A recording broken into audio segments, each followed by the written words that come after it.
হয়েছে এই সূরাকে বলা হয় সূরাতুল মাদানিয়া, আর যেই সূরা মক্কাতে নাযিল হয়েছে সেই সূরাকে বলা হয় সূরাতুল মাক্কিয়া। সুবহানাল্লাহ।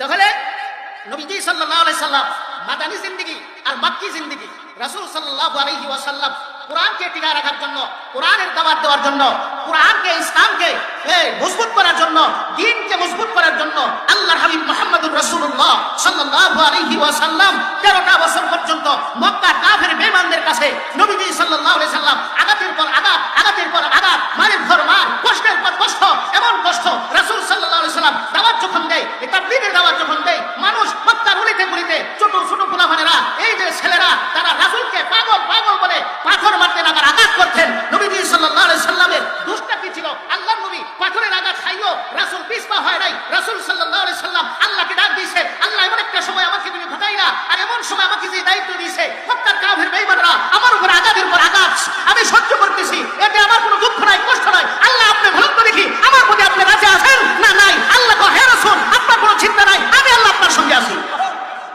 আরো জোরে বলেন সুবহানাল্লাহ। আল্লাহ রাসূলের সাথে আছে না গেছে গা? আছে, আছে না নাই?